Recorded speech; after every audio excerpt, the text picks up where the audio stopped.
La Turquie fait l'objet d'une attaque, la pire qu'ait jamais connue le pays.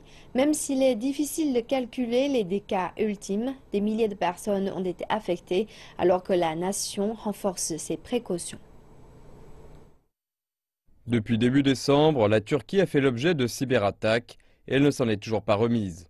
Bien que cela n'ait pas été confirmé, auparavant le collectif Anonymous avait accusé le gouvernement turc d'appuyer l'organisation État islamique et avait produit l'avertissement suivant.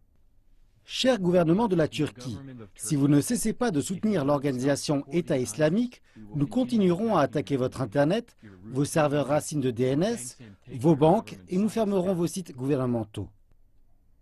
La vidéo a depuis été retirée de la chaîne du groupe sur YouTube.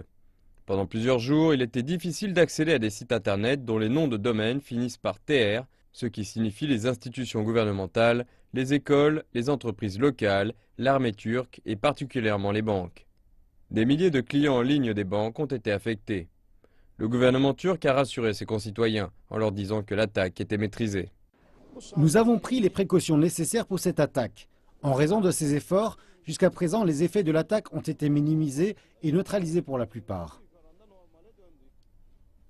Cependant, certains experts en cybersécurité pensent qu'on doit en faire davantage pour empêcher des menaces plus grandes. Il y a un besoin important de coordination entre les institutions publiques et privées.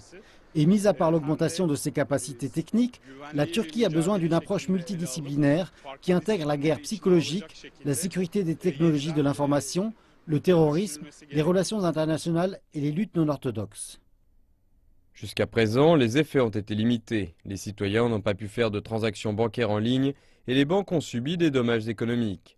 Cependant, si comme l'a promis Anonymous, les actifs de l'armée turque et les aéroports sont visés lors de la prochaine attaque possible, cela pourrait constituer une menace à la sécurité nationale de la Turquie avec des conséquences beaucoup plus graves.